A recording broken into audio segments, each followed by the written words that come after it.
주님의 은총과 평화가 교우님들과 함께 하시기를 빕니다. 오늘은 참된 빛으로 오시는 주님을 기다리는 재림절 세 번째 주일입니다. 함께 야고보서의 말씀을 나누고자 하는데요. 오늘 우리가 함께 나눈 이 야고보서 본문이 누군가에게는 굉장히 불편한 본문이 될 수 있을 것 같아요. 왜냐하면 오늘 말씀에서 참고 견디라라고 우리에게 이야기하기 때문입니다. 그리고 이 참고 견디라라고 이야기하고 있는 이 대상이 누군지를 알게 되면은 그 불편한 마음이 조금 더 커질 것 같습니다. 우리가 읽은 이 본문 우리가 함께 읽진 않았는데 앞에 구절을 보면 야고보는 부자들을 향해 불처럼 뜨거운 경고를 합니다. 착취하는 부자들, 풍사슬 떼먹는 고용주들, 재물을 쌓아두고 썩히는 자들을 향해 하나님의 심판을 선포하는 것이죠. 그런데 바로 이어서 형제 자매들에게 이야기합니다. 그러니까 좀 문맥상 보면은 앞에서 이제 부자들을 향해서 이제 경고를 했죠. 그리고 그 다음에 형제 자매들이라고 이야기를 하는 겁니다. 그럼 이 형제 자매들은 문맥상 누구들일까요? 가난하고 힘이 없는 형제 자매들인 겁니다. 이런 사람들에게 야고보가 지금 뭐라고 이야기하는 거죠? 그러므로 참고 견디라라고 이야기를 하는 겁니다. 이 말이 어떻게 들리나요? 가난하고 힘이 없는 이 형제자매들, 불의한 구조 앞에서 그냥 가만히 있으라는 말처럼 들리지 않습니까? 아무런 힘이 없으니 무언가를 할 수 없는 사람들이니 참고 견디라라는 그런 말처럼 마치 들리지 않습니까? 우리는 역사 속에서 이 성경 속에 이 참고 견디라는 말이 어떻게 사용되어져 왔는지를 압니다. 노예 제도를 옹호했었던 미국 남부교회는 노예들에게 주인에게 순종하라며 이것이 성경의 말씀이다라고 설교했었습니다. 일제강점기 친일교회는 성경 말씀을 인용해가며 일본 정권에 순종해야 한다고 말하며 독립운동을 저지하기도 했습니다. 독재 정권 시절 교회는 위에 있는 권세에 복종하라며 민주화 운동을 가로막기도 했습니다. 그리고 지금도 마찬가지입니다. 누군가 부당하게 해고당했을 때, 약자가 부당한 대우를 받았을 때, 어떤 이는 성경을 인용해 가면서 우리에게 이렇게 속삭입니다. 하나님께서 때가 되면 해결해 주실 것이다. 그러니까 지금은 참고 견뎌라. 우리는 이 상황에서 이러한 질문이 듭니다. 이것이 어떻게 하나님의 말씀일 수 있을까? 이것은 하나님의 이름으로 가해지는 또 다른 폭력일 뿐입니다. 오늘 우리가 읽은 이 야고보서의 참고 견디라는 이 말씀을 우리가 다시 이렇게 사용한다면 그것은 아마도 성경을 읽지 않는 것보다 못한 일일 것입니다. 성경을 읽고 그 구절을 악한 일에 사용하는 것보다 차라리 성경을 모르고 착한 행실로 살아가는 것이 더 하나님 나라에 가까운 행실일 것입니다. 그렇다면 야고보가 정말 의도했었던 것이 무엇일까요? 정말로 이 말씀이 가난하고 억압받는 이 힘없는 사람들에게 현실에 순응하면서 낙담하면서 살라고 이야기하는 것일까요? 아닙니다. 오늘 우리는 이 야고보가 말하는 인내가 무엇인지, 그리고 그 인내가 지금 오늘을 살아가는 우리 한국교회에 주는 메시지가 무엇일지를 함께 살펴보고자 합니다. 오늘 말씀의 야고보는 우리에게 인내에 대해서 이야기합니다. 그런데 이 인내는 하는 마음으로 살라고 이야기하는 것이 아닙니다. 오히려 능동적으로 힘을 가지고 준비하라라고 우리에게 이야기하는 것이죠. 8절에 보면 이렇게 이야기합니다. 여러분도 참고 견디며 마음을 굳게 가지십시오. 주님께서 오실 날이 가까웠습니다. 라고 말이죠. 마음을 굳게 가진다. 마음을 굳게 가진다. 이게 무슨 뜻일까요? 마음을 굳게 가져서 현실에 타협하지 말라는 것입니다. 세상의 압력 앞에 굴복하지 말고 자신의 정체성과 신앙을 끝까지 지켜내라라고 우리에게 이야기하는 것이죠. 마음을 굳게 가진다는 것은 포기가 아니라 결단을 하라는 것입니다. 체념을 하는 것이 아니라 우리에게 저항하라라고 이야기하는 것이죠. 그렇기에 오늘 말씀의 야고보는 농부를 비유로 우리에게 이야기를 합니다. 7절의 말씀인데 보십시오. 농부는 땅에서 나는 귀한 열매를 바라면서 이른 비와 늦은 비가 내릴 때까지 참고 기다립니다. 라고 이야기를 합니다. 농사를 짓는데 비가 굉장히 중요하죠. 그러면은 농부는 비가 올 때까지 그냥 가만히 앉아서 쉬고 노는 사람입니까? 아니죠. 농부가 얼마나 바쁜 직업인데요. 그렇죠? 농부는 비를 기다려야 되긴 합니다. 그런데 그 기다림 속에서도 부지런히 일하는 사람입니다. 씨를 뿌리고 밭을 갈고 잡초를 뽑고 병충해를 살피고 열매 맺는 준비를 하는 사람이 농부이죠. 비가 오지 않으면 심지어 물을 나르기까지도 합니다. 이게 바로 야고보가 오늘 우리에게 말하는 참된 인내인 것입니다. 하나님께서 불의한 구조를 심판하실 것을 확신하며 그날을 준비하는 삶이 바로 인내하는 삶인 것입니다. 그렇기에 야고보는 보십시오, 심판자가 문 앞에 서 계십니다라고 이야기합니다. 하나님께서 반드시 이 불의한 사회, 이 불의한 구조에 개입하실 것이다라는 그 믿음이 오늘 야고보서 말씀에 들어가 있는 것이죠. 부자들의 착취가 권력자들의 불의가 이 세상의 모든 악이 영원히 계속되진 않을 것이라는 믿음입니다. 부자들의 착취에 가난한 자들이 내는 그 아우성이 문 앞에 선 심판자가 다 듣고 보고 있지 않습니까? 그럼 이런 상황 가운데서 우리가 해야 할 것은 무엇일까요? 그냥 가만히 서서 그날이 오기를 마냥 기다리는 것일까요? 아닙니다. 이 말씀을 그렇게 해석하게 된다면 우리는 또 다른 폭력을 저지르게 되는 것일 겁니다. 우리는 그날을 준비해야 합니다. 주님 다시 오실 그날을 준비해야 합니다. 지금 이 자리에서 하나님의 정의를 실천하며 하나님 나라의 가치를 살아내며 불의한 구조에 맞서 싸워야 합니다. 하지만 여기서 야고보는 우리에게 중요한 부분을 하나 더 짚고 넘어갑니다. 9절의 말씀을 보면 이렇게 이야기합니다. 형제자매 여러분, 서로 원망하지 마십시오. 그래야 여러분이 심판을 받지 않습니다. 무언가 사뭇 좀 이상한 이야기죠? 앞에서 누구를 비판했다고 했죠? 부자들을 비판을 하면서 그 부자들에게 임할 하나님의 심판에 대해서 이야기합니다. 그리고 형제 자매들에게 이야기하는데 형제 자매들에게 서로 원망하지 말아라.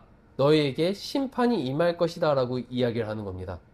아니 부자들은 뭐 착취하고 그랬으니까 이해를 하겠는데 가난하고 힘이 없는 이 형제 자매들에게 왜 하나님의 심판을 오늘 야고보는 이야기하는 것일까요? 바로 부자들의 탐욕과 불의를 증오하다 보면 우리는 그들과 싸우기 위해 그들의 무기를 빌려오게 되기 때문입니다. 그들의 논리를 사용하고 그들의 방식을 따라하고 결국 그들을 점점 닮아가는 것입니다. 악을 배척하면서 순수함을 지키려 하지만 바로 그 배타적인 태도 자체가 우리를 서서히 악의 편으로 만들어버리는 것입니다. 저는 오늘 말씀을 좀 묵상하면서 이게 바로 오늘 지금 한국교회의 모습이 아닐까 생각을 하게 됐습니다. 우리 한국교회는 오랫동안 세상을 향해 배타적인 태도를 취해왔습니다. 교회는 거룩하고 세상은 더럽다. 우리는 구원받았고 그들은 멸망할 자다. 우리만이 진리의 말씀을 가졌다라고 늘상 말해왔지만 그런데 결과는 어떻게 됐습니까? 우리가 비판했던 그 세상의 단점들이 교회 안에서 더 커지지 않았습니까? 교회는 세상의 권력욕을 비판했습니다. 세상 사람들이 높은 자리만 탐낸다라고 비판했습니다. 그런데 교회는 어떻습니까? 대형 교회를 세습하고 좋은 자리를 둘러싸 다툼을 하고 몇몇 목회자들의 갑질과 독재, 교회가 세상보다 더 심한 권력 투쟁의 장이 되어버리진 않았습니까? 세상의 물질주의를 교회는 비판했습니다. 세상 사람들은 돈만 밝힌다라고 비판했습니다. 그런데 교회는 어떻습니까? 헌금을 강요하고 교회 부동산 투기, 건축 헌금을 둘러싼 비리, 교회가 세상보다 더 돈에 집착하게 되지는 않았습니까? 세상의 위선을 비판했습니다. 세상 사람들은 겉과 속이 다르다고 했습니다. 그런데 교회는 어떻습니까? 이중적인 도덕적인 기준을 보이고 주일에는 사랑을 외치다가도 평일에는 직원을 함부로 대하는 그러한 모습을 보이지 않습니까? 교회가 세상보다 더 큰 위선자가 되어버렸습니다. 세상의 불의를 비판했습니다. 세상은 약자를 질투한다라고 이야기했지만 교회는 어떻습니까? 장애인을 차별하고 여성 혐오를 하고 이주 노동자를 배척하고 성소수자 혐오에 가난한 사람은 교회에 올 수도 없습니다.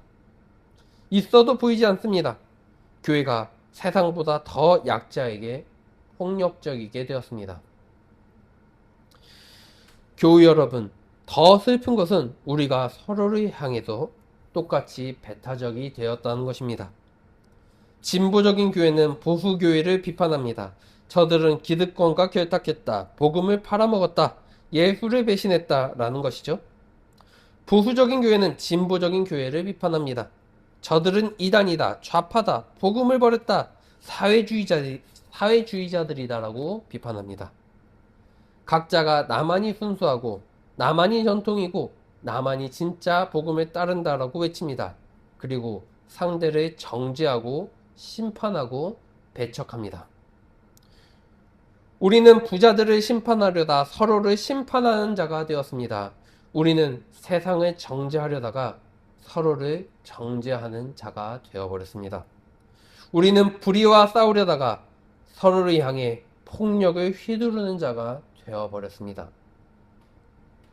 야고보는 바로 이것을 경고하며 이렇게 말하는 것입니다. 형제자매 여러분, 서로 원망하지 마십시오. 그래야 여러분이 심판을 받지 않습니다라고 말이죠. 왜 우리가 심판을 받습니까? 여러분이 정죄하던 그 사람이 되어버렸기 때문입니다. 여러분이 비판하던 부자들의 탐욕, 교만, 폭력성을 그대로 닮아버렸기 때문에 심판을 피할 수가 없는 것입니다. 보십시오. 심판자가 문 앞에 서 계십니다. 그분 앞에서 무엇이라고 대답하겠습니까? 저들이 먼저 잘못했습니다라고 말하겠습니까? 저는 옳았고 저들은 틀렸습니다라고 말할 수 있겠습니까? 아닙니다. 그 선하시고 공정하신 그 심판자 앞에서 우리는 아무 말도 못하고 침묵할 수밖에 없을 것입니다.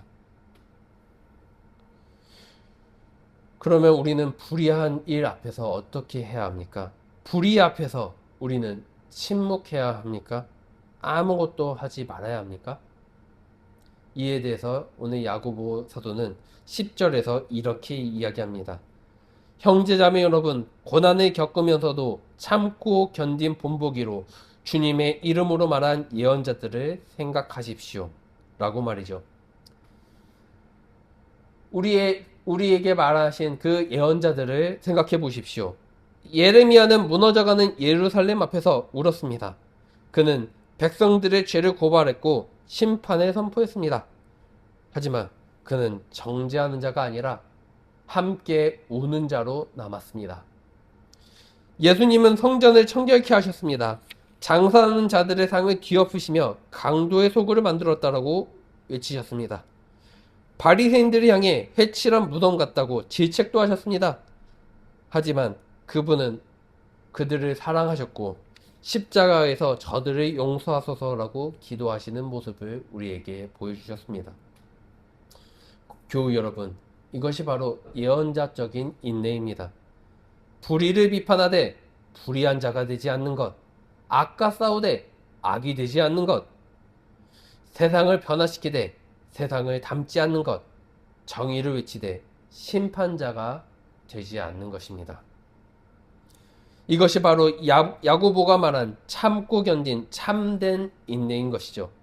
이것은 쉬운 일이 아닙니다. 어쩌면 이 불의한 구조 안에 순응하는 것보다 더 힘든 일일 수도 있습니다. 불의를 보고 분노하는 것은 쉽습니다. 하지만 그 분노를 증오로 변질시키지 않는 것은 너무나도 어려운 일입니다. 악한 자를 비판하는 것은 쉽습니다. 하지만 그들에게 회개의 기회를 남겨두는 것은 어려운 일입니다. 부당함에 맞서 싸우는 것은 쉽습니다.